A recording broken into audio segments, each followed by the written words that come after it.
Hey guys, and welcome to Marriage and Money. So today we wanted to talk about the pressures that we faced financially in our marriage, and so we will start from where we thought we would be now 10 years ago financially. So mainly for me, when I was about 15, 16, bruh, I was thinking, when I'm like 25, 26, I want to be driving my whip. Driving down the road, showing the man them that, look at my team, fam. I made it. I made it. And having my yard, having my own house, probably living outside of London, interestingly, and, having a closet full of Adidas. Adidas. Mainly, I was a Adidas addict. For those who knew me when I was younger, everything was just Adidas, like Adidas loyalty. So but that's not really the case. What about you? I would say I thought that I'd probably further it in my career, 100%. Salary-wise, I didn't really have a too rough idea as to like exactly what. Maybe that was my problem. Maybe I should have done that. Definitely, I thought I'd be driving a clean with 2020 plate. True. Oh, sorry.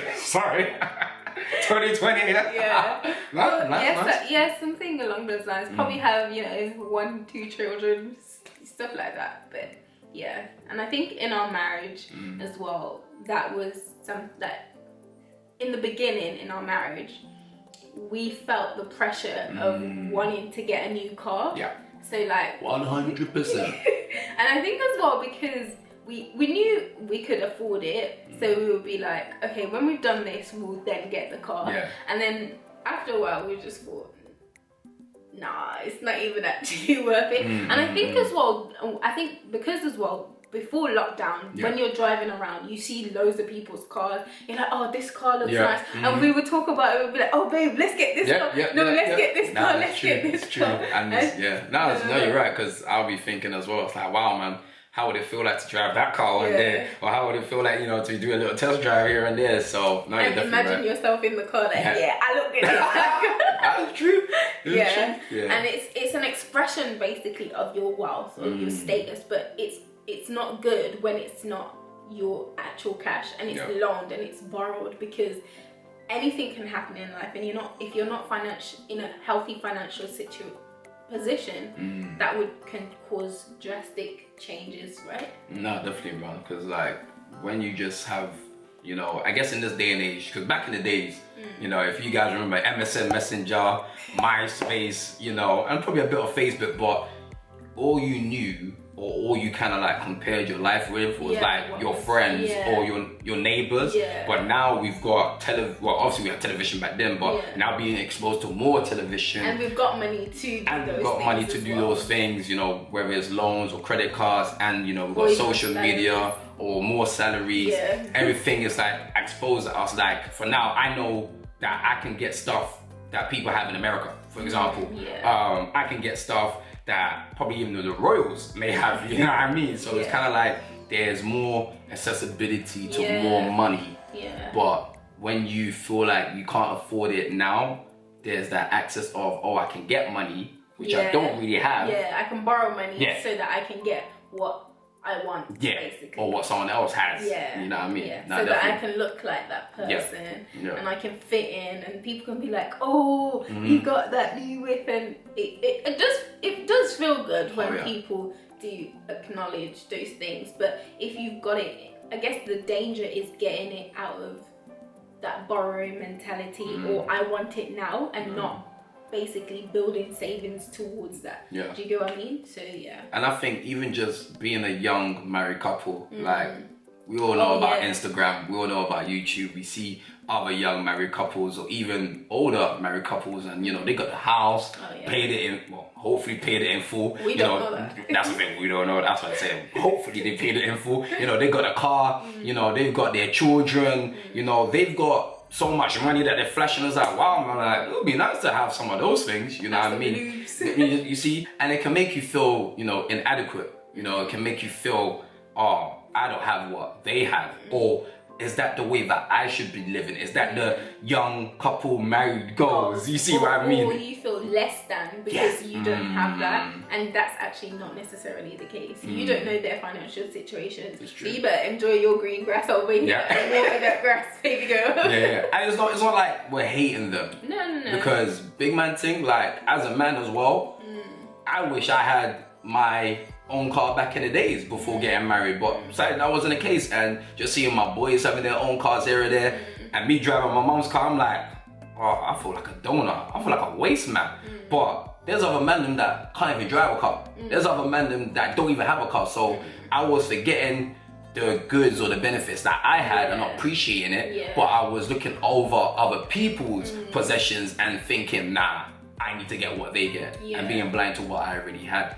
So it's really challenging to face that every single day, where you're finding or seeing others having stuff that you don't have, and you feel like, is this the way that I should be living, or are these the things that I need right now? And I think, you know, after doing like some studying and, you know, just reflecting on life, we just found out that that's not actually the goals. That's not the goals that we wanted, and I'm glad that we were able to sit down and be like, yo, what do we actually, not what do we want to impress, but what do we want, what makes us happy. Them people ain't gonna pay the bill for the car. True, Them people ain't gonna put the petrol to run the car.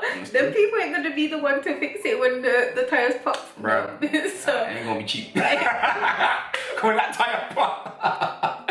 And we know, because if you guys watched the other video of when our car broke down for 3 days, bro, we had to auto change the tires. But anyway, the link is over there for that video, so you lot can check out and see what we went through. But now you're right, and it's one of the ones where we just have to sit back and be like, yo, this is our financial state and situation where we currently are, and we know where we want to go financially. You see what I mean? What are our achievements? Because for other people, that can be their achievement, which is cool and which is fine, but we have alternatives. We know where we're heading, right? So we have to put those materialistic things on pause. Not saying that we'll never get them, but actually we have other priorities that we want to achieve, and then we will get there. Do you get what I'm saying? Definitely, because it's one of the ones where you just put so much financial strain on yourself. And you know, as we've been seeing about mental health, it's been coming up a lot, you know, in the past, probably like past 5 years or 10 years now. Like, it's becoming more of it's becoming more of a trend. It's becoming more bringing up an increased awareness to other people, and even for myself and our marriage. I was thinking, yo, like, if we don't have our finances in place, in order, and if we don't control the fact we are comparing ourselves too much with other people, where they're not in the same circumstance, where they're not exactly like us, and their financial goals are not the same as us, we're just gonna it's gonna have a detrimental impact on our not only relationship but our finances.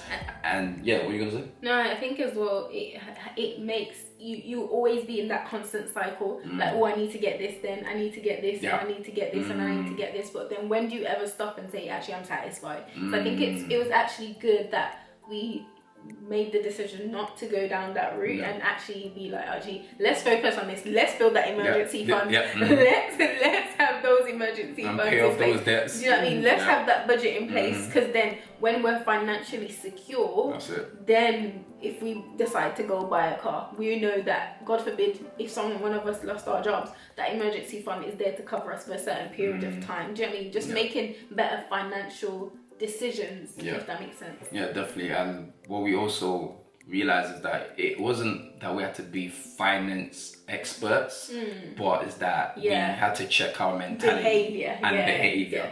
And because when you start there, then it will make sense of why are we making these financial decisions, why are we overspending or underspending, why are we so focused on our financial goals and not focused on the short-term pleasures, because those short-term pleasures, which you can't even afford, will cost you later on. The bill will come later on in life. You think you're enjoying, but even when you're about to retire, say you haven't put any money in your pension, what are you gonna do then?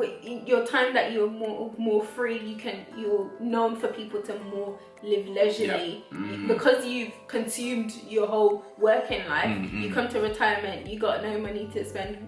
What are you gonna do then? And then that can have an effect on you when you are at that age of retirement as well. So yeah, it's also good to look at financial pressures in the long term. Like, is it effective for me to fall into this financial pressure to just look good for like 2 years and then what? So yeah, it's really good to consider the long-term effects of the financial decisions that we make, isn't it? Yeah, that's true.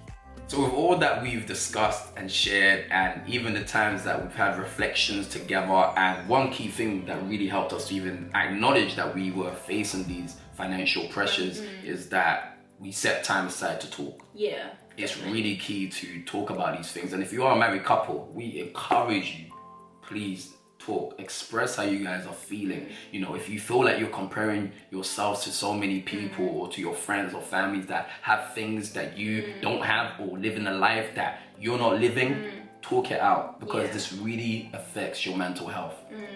Having that intentional time, like putting it in your timetable for the week and be like, okay, this is our dedicated time for us to talk. And then as you have those moments, these things can come to the surface just through your free conversation. So yeah, it's really important to communicate these things, because as well, I might be thinking it and then you might be thinking it, but if no one says anything, it would just be like, no one would ever think that actually we're thinking that if we don't ever say it. So, and there'll be that weirdness in the way we would communicate each other when finance comes up, or we'll be like, oh, you know, remember that car that we saw? I could be a stiffness of that. Oh, she did. You might be like, oh, is she saying that I didn't buy her that car now? It's true. You know, but in my mind, I'm just like, oh, I just like the car. But because you have that pressure of feeling like, oh, I need to be the man, I need to be the provider, you can start thinking, making assumptions, making these assumptions. Assumptions. Hey, no, that's a really, really good point that you mentioned. And yeah, with me, if you guys know me well, my wife knows me well, like I was making so much assumptions and I was just taking that as truth. And then it would just destroy me mentally, and then it will affect my relationship with my wife, affect my relationship with other friends, and it was just not healthy for me. Not only with other people, but especially even my relationship with God, thinking like, God, you don't love me no more. Like I'm supposed to be the man of the house. Like, I ain't got the things to be the man of the house. And I realized having things don't make you the man of the house. It's the role that God has given you as the man of the house and the heart. So that's what I learned as well, and I thank you, God, for that. Boy, I'll be in a different place right now. And the second thing that we learned as well is that it will take a while, or it will take some time to achieve your financial goals and the desired lifestyle you want to live. Like, you know, to where we even got right now, it didn't happen overnight. Like, we met each other 5 years ago, and during those 5 years, we were able to build certain principles, apply certain principles, build certain lifestyle habits to get to where we are today. And I think it's good to just reflect on the past, be like, you know what, this is how long it took us to get to where we are. So we know that it's going to take some certain time to achieve our certain financial goals and to continue to grow into that desired lifestyle that we want to experience in our lives. Yeah, and just to remember that Rome wasn't built in a day. Woo! do you get what I mean? It's true. So it takes work to get to where you want. And those people who look rich are not always the rich people. Remember that. It's true. And as well, you have to remember that nobody's born financially educated. It's something that you have to go out and seek information about. Like nobody wakes up and be like, oh yeah, I know how to do this. Do you know what I mean? And sometimes you do your budget and you don't stick to it, and so you just keep going, and then it becomes second nature. It will become habit. So I think those are all our lessons that we've learned, and we hope you guys have enjoyed our little chatty video today. So if you have any comments, please comment below, and we'll interact with you guys, and we'll see you on our next video. See you on the next video. Bye guys. See ya.